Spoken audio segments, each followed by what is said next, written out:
الحمد لله رب العالمين والصلاة والسلام على رسوله الكريم أما بعد.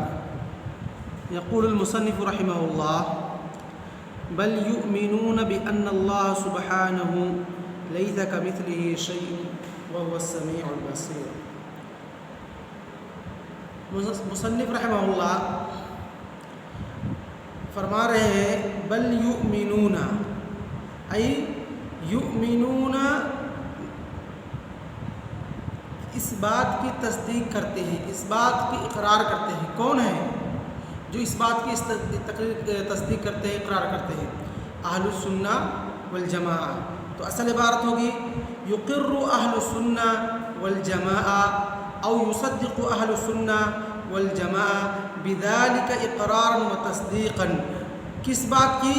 اہل السنہ والجماعہ اس بات پر ایمان لاتے ہیں، اس بات کی تصدیق کرتے ہیں، اس بات کی اقرار کرتے ہیں کہ اللہ رب العالمین لیس کمثلہ شیء، کہ اللہ رب العالمین کی طرح کوئی چیز نہیں ہے، اللہ رب العالمین کے مثل کوئی چیز نہیں ہے. وہو السمیع البصیر، اور اللہ رب العالمین سننے والا ہے اور اللہ رب العالمین دیکھنے والا ہے.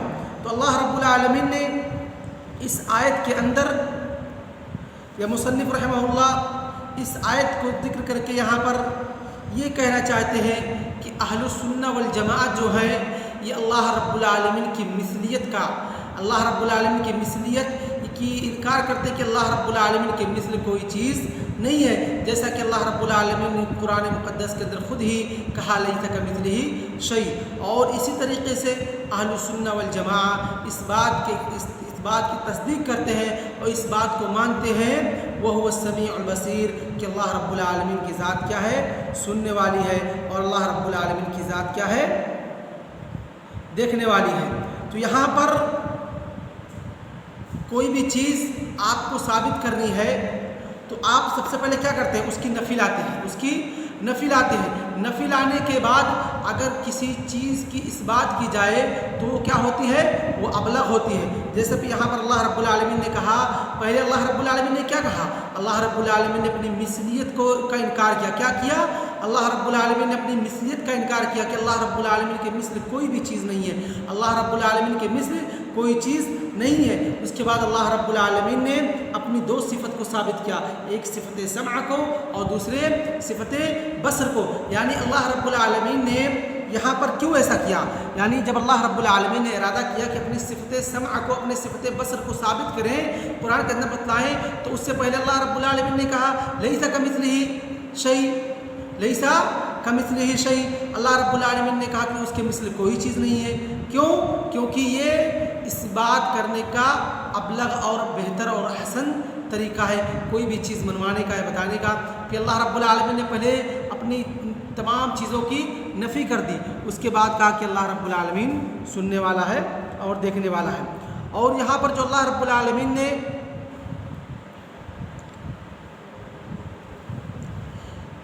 جب ہم آیت کے اندر غور کرتے ہیں تو اللہ رب العالمین نے کیا کہا؟ یہاں پر دو ادات تشبیہ استعمال کیا ہے. کیا کیا ہے؟ اللہ رب العالمین نے دو ادات تشبیہ استعمال کی ہے. پہلا کاف، دوسرا مثل. پہلا کیا ہے؟ کاف ہے، دوسرا کیا ہے؟ مثل ہے. یعنی لیس کمثلہ، دو ادات تشبیہ لا کر کے بھی اللہ رب العالمین یہ بتانا چاہتا ہے کہ اللہ رب العالمین کے مثل کوئی چیز ہے ہی نہیں، کوئی چیز ہے ہی نہیں. اس کے بعد اللہ رب العالمین نے کیا کہا؟ شیء. لفظ شیء کو اللہ رب العالمین نے کیا استعمال کیا ہے؟ نکرہ استعمال کیا ہے.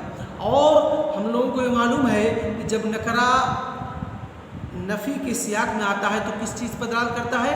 عموم پر دلالت کرتا ہے. کس چیز کا فائدہ دیتا ہے؟ عموم کا فائدہ دیتا ہے.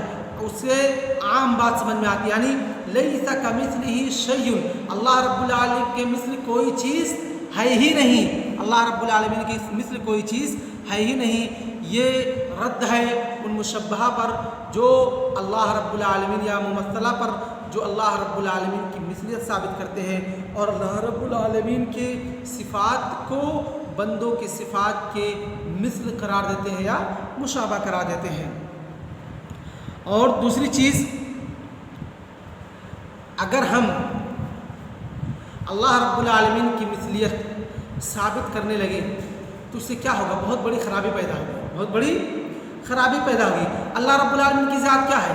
اللہ رب العالمین کی ذات صمد ہے، اللہ رب العالمین کی ذات بے نیاز ہے، اللہ رب العالمین کسی چیز کا محتاج نہیں ہے۔ اور بندہ کیا ہے؟ مخلوق کیا ہے؟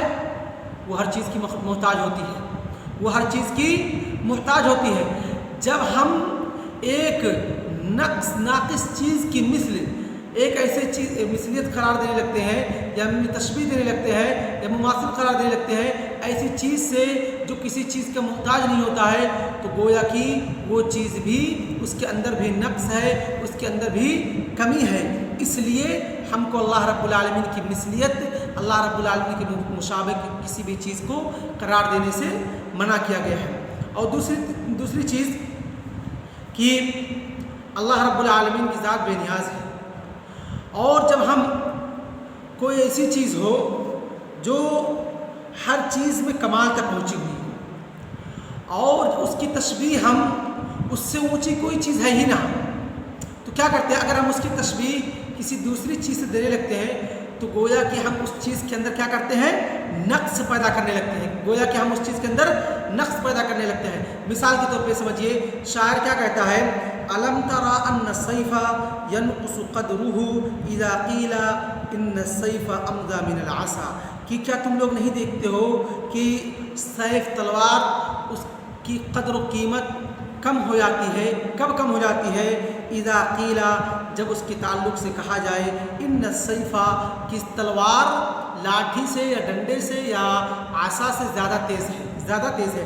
تو یہاں پر دونوں چیز کا کوئی مقابلہ ہی نہیں ہے، کوئی موازنہ ہی نہیں ہے کوئی موازنہ؟ تلوار کا ایک الگ مقام ہے، لاٹھی کا ایک الگ مقام، دونوں میں کوئی موازنہ ہے نہیں۔ اگر ہم دونوں کو کمپیئر کر رہے ہیں، دونوں کا مقابلہ کر رہے ہیں، دونوں کا موازنہ کر رہے ہیں، تلوار کا کس سے؟ لاٹھی سے، گویا کہ ہم تلوار کی نقص بیان کر رہے ہیں، اس سے تلوار کی نقص ہوگی۔ اسی طریقے سے اللہ رب العالمین ہر چیز میں کمال کو پہنچے ہوئے ہیں۔ اللہ رب العالمین کیا ہے؟ ہر چیز میں کمال کو پہنچا ہوا ہے۔ اگر ہم اللہ رب العالمین کی مثلیت، اللہ رب العالمین کی تشبیہ مخلوق میں سے کسی چیز دینا شروع کر دیں تو گویا کہ ہم کیا کر رہے ہیں؟ اللہ رب العالمین کی ذات کے اندر نقص پیدا کر رہے ہیں۔ اسی لیے اللہ رب العالمین نے اپنی مثلیت کو اور تشبیہ دینے کو لوگوں سے تشبیہ دینے سے منع کیا ہے۔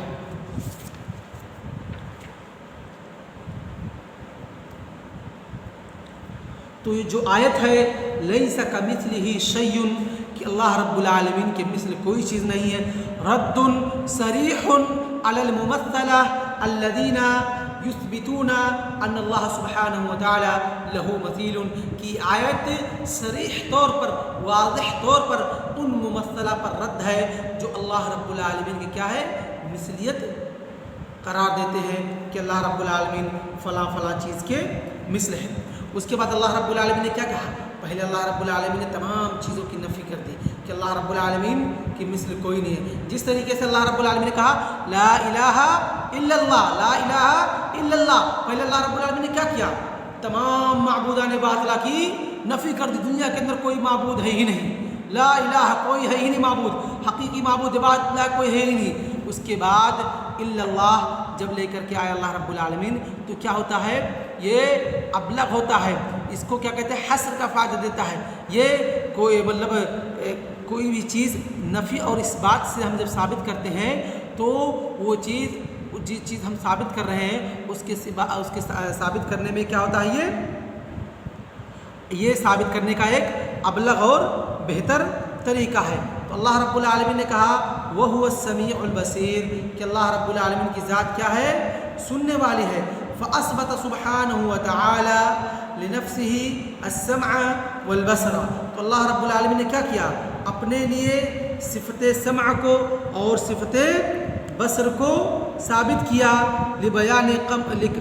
اور اسی طریقے سے یہ صفت سمع کو اور صفت بصر کو اللہ رب العالمین نے جو اپنے لیے ثابت کیا ہے، اس کے ذریعے اللہ رب العالمین ان معبودان باطلہ کی نقص عیوب کو اور ان کی کمی کو اور ان کے نقص کو بیان کرتا ہے، جن کو یہ مشرکین مکہ، یہ کفار مکہ اللہ رب العالمین کے علاوہ پوجتے ہیں۔ تو اللہ رب العالمین نے کہا جس طریقے سے تمہارے معبودان باطلہ ہیں جو سنتے نہیں ہیں، جو بولتے نہیں ہیں، جو حرکت نہیں کر سکتے ہیں، اللہ رب العالمین کی ذات اس طریقے سے نہیں ہے، بلکہ اللہ رب العالمین کی ذات کیا ہے؟ سمیع ہے۔ اللہ رب العالمین کی ذات کیا ہے؟ سننے والی ہے۔ اللہ رب العالمین کی ذات کیا ہے؟ دیکھنے والی ہے۔ گویا کہ معبودان باطلہ جو کہ نہ سننے والے ہیں نہ دیکھنے والے ہیں، اور معبود حقیقی جو اللہ رب العالمین ہے، ان دونوں کے درمیان فرق کیا ہے کہ اللہ رب العالمین کی ذات سننے والی ہے اور یہ لوگ سننے والے نہیں ہیں۔ اسی کے ذریعے اللہ رب العالمین نے اسی کو عار دلاتے ہوئے معبودان باطلہ کے لیے اللہ رب العالمین نے قرآن مقدس کے اندر کہا والذین یدعون من دون اللہ لا یخلقون شیئا وهم یخلقون اموات غیر احیاء وما یشعرون ایان یبعثون۔ اللہ رب العالمین کہتا ہے عار دلاتے ہوئے ان معبودان باطلہ، ان مشرکین، ان کفار کو جو معبودان باطلہ کو پوجتے ہیں، جو اوثان کی، جو اصنام کی عبادت کرتے، اللہ رب العالمین نے کیا کہا؟ جن کو یہ پکارتے ہیں اللہ رب العالمین کے سوا، لا یخلقون شیئا، وہ کچھ بھی چیز پیدا نہیں کر سکتے، بلکہ کیا ہے؟ انہیں خود پیدا کیا گیا، انہیں خود بنایا، لوگ اپنے ہاتھوں سے انہیں بناتے ہیں، پوجتے ہیں۔ اس کے بعد دوسری آیت کے اندر اللہ رب العالمین نے کیا کہا؟ وَمَنْ أَضَلُّ مِمَّنْ يَدْعُو مِن دُونِ اللَّهِ مَنْ لَا يَسْتَجِيبُ لَهُ إِلَى يَوْمِ الْقِيَامَةِ وَهُمْ عَنْ دُعَائِهِمْ غَافِلُونَ۔ أَضَلُّ مِمَّنْ يَدْعُو مِن دُونِ اللَّهِ وَمَنْ أَضَلُّ، کون ہے جو سب سے زیادہ گمراہ ہے، سب سے زیادہ صراط مستقیم سے بھٹکا ہوا ہے، راہ مستقیم سے بھٹکا ہوا ہے؟ مِمَّنْ يَدْعُو، جو اللہ رب العالمین کو پکارتے ہیں، جو دونوں کی باتیں سن سکتے ہیں قیامت تک، اور قیامت تک وہ لوگ پکار سے کیا ہے؟ غافل ہیں۔ تو اللہ رب العالمین نے ان معبودان باطلہ، ان اصنام کی، ان اوثان کی کیا کی ہے؟ نہ سننا، نہ بولنا، اس کے ذریعے ان کی کیا کی ہے؟ نقص کی ہے، اور اللہ رب العالمین اس سے متطہر ہے، بلکہ اللہ رب العالمین سنتا ہے، اللہ رب العالمین دیکھتا ہے۔ فأہل السنہ والجماعہ یؤمنون بانتفاء المماثلة عن اللہ لأنها عیب ویثبتون له السمع والبصر۔ اور اہل السنہ والجماعت کیا ہے؟ یہ اللہ رب العالمین یؤمنون بانتفاء المماثلة عن اللہ، کیا کرتے ہیں یہ لوگ؟ اللہ رب العالمین کی مثلیت کا انکار کرتے ہیں کہ اللہ رب العالمین کے مثل کوئی چیز نہیں ہے۔ کیوں؟ کیونکہ اس سے اللہ رب العالمین کی ذات کے اندر نقص پیدا ہوتی ہے، جیسا کہ ہم لوگوں نے پڑھا وَيُثْبِتُونَ لَهُ السَّمْعَ وَالْبَصَرَ۔ اور اہل السنہ والجماعہ کیا کرتے ہیں؟ اللہ رب العالمین کے لیے سمع اور بصر کو ثابت کرتے ہیں، جیسا کہ اللہ رب العالمین نے فرمایا لَيْسَ كَمِثْلِهِ شَيْءٌ وَهُوَ السَّمِيعُ الْبَصِيرُ۔ اس کے بعد مصنف رحمہ اللہ فرماتے ہیں فَلَا يَنْفُونَ عَنْهُ مَا وَصَفَ بِهِ نَفْسُهُ وَلَا يُحَرِّفُونَ الْكَلِمَ عَنْ مَوَاضِعِهِ، ای فَلَا يَنْفُونَ عَنْهُ مَا وَصَفَ بِهِ نَفْسُهُ، کہ وہ صفات جو اللہ رب العالمین نے اپنی ذات کے لیے اپنے لیے ثابت کیے ہیں، ان کی یہ لوگ اہل السنہ والجماعت کون؟ فَلَا يَنْفُونَ، مصنف رحمہ اللہ کہتے ہیں کہ اہل السنہ والجماعت کا جو عقیدہ ہے، جو ان کے عقائد ہے، وہ کیا ہے؟ فَلَا يَنْفُونَ، کہ وہ لوگ نفی نہیں کرتے ہیں عنہ، اس چیز کا ما وصف به نفسه، جن چیزوں کے ذریعے اللہ رب العالمین نے، یا جن چیزوں سے اللہ رب العالمین نے اپنی ذات کو متصف کیا ہے یا اپنی ذات کی صفت بیان کی ہے۔ اے اہل السنہ والجماعہ کہ اللہ رب العالمین کیا ہے؟ یہ نص کی اتباع کرتے ہیں۔ کیا کرتے ہیں؟ نص کی اتباع کرتے ہیں، چاہے وہ نصوص قرآنیہ ہوں، چاہے نصوص نبویہ ہوں، وہ نصوص کی اتباع کرتے ہیں۔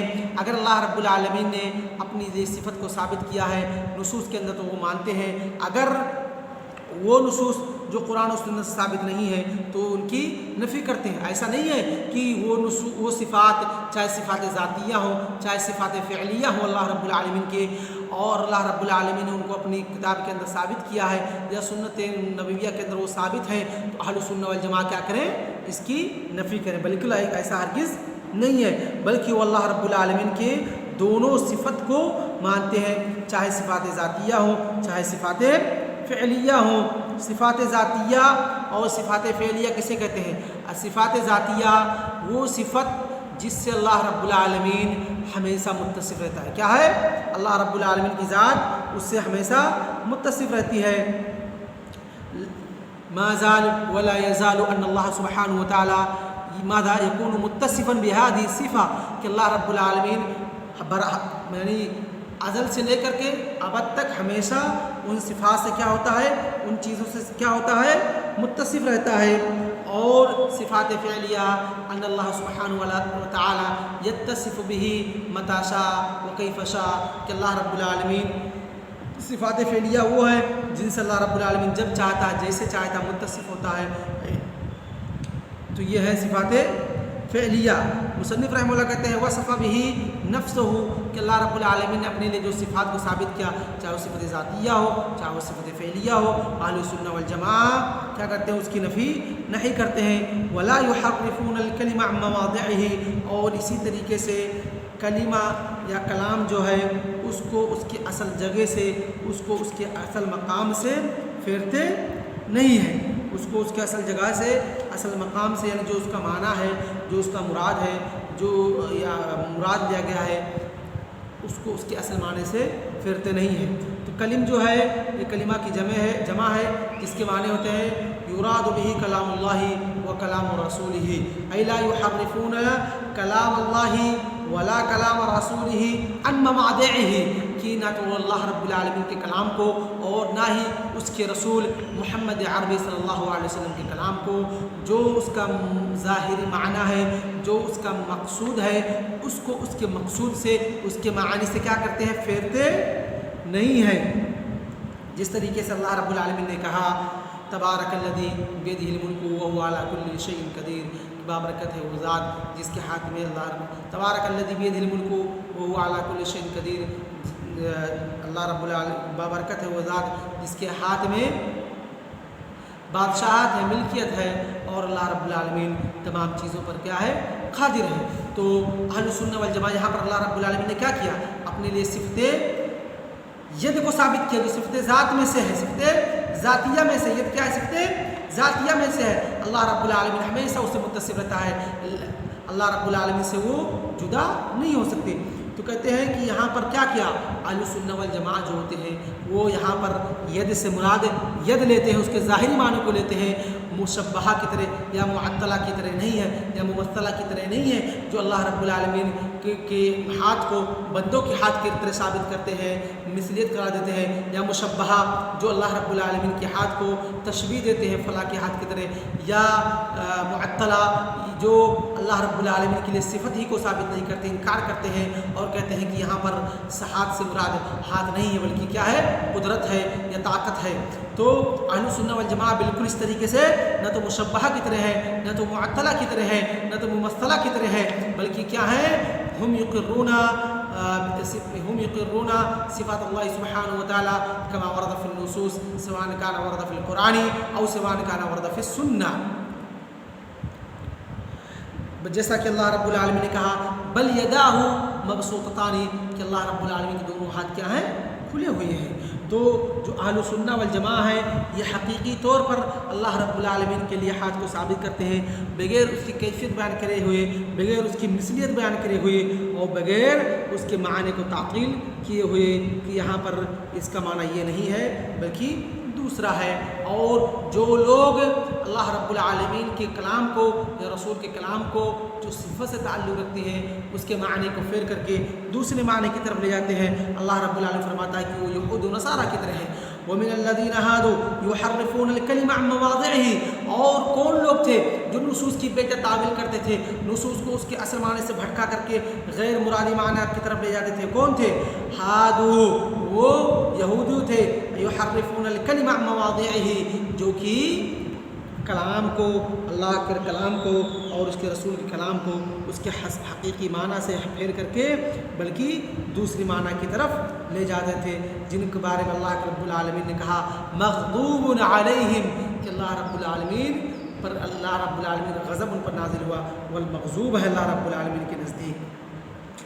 وجعلهم اللہ سبحانہ وتعالی منہم القردۃ والخنازیر، اور انہی تمام بدمعاشیوں کی وجہ سے اللہ رب العالمین نے ان میں سے بعض کو خنزیر بنا دیا تھا، بعض کو بندر بنا دیا، وعبد الطاغوت، اور بعض کو کیا کر دیا، بتوں کی اصنام کی تمام کی عبادت کرنے لگے۔ اس کے بعد اس کے تعلق سے یعنی لا ينفون عنه ما وصف به نفسه ولا يحرمون الكلم عن مواضعه۔ امام شافعی رحمہ اللہ کا قول جو کہ بہت ہی اہم ہے، امام شافعی رحمہ اللہ فرماتے ہیں کہ نصوص کے تعلق سے کس طریقے سے ہمیں ایمان لانا ہے، کس طریقے سے اللہ رب العالمین کی صفت کو ہمیں ماننا ہے۔ امام شافعی رحمہ اللہ فرماتے ہیں آمنت باللہ وبما جاء عن اللہ علی مراد اللہ وآمنت برسول اللہ وبما جاء عن رسول اللہ علی مراد رسول اللہ۔ فرماتے ہیں کہ میں ایمان لایا اللہ رب العالمین پر، وبما جاء عن اللہ، اور ہر وہ چیز پر جو اللہ رب العالمین سے آئی، علی مراد اللہ، اور کس کی مراد پر؟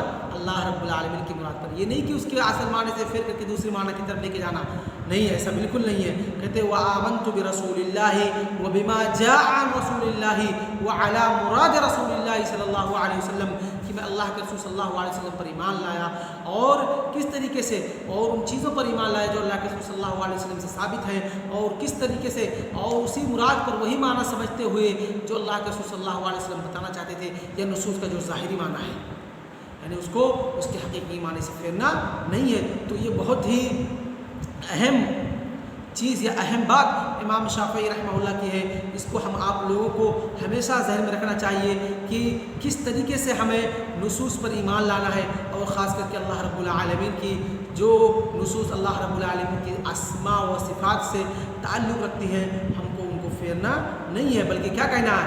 آمنت باللہ وبما جاء عن اللہ وعلی مراد اللہ وآمنت برسول اللہ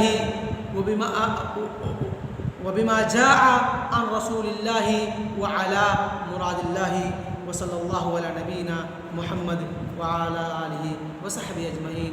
السلام علیکم ورحمۃ اللہ وبرکاتہ۔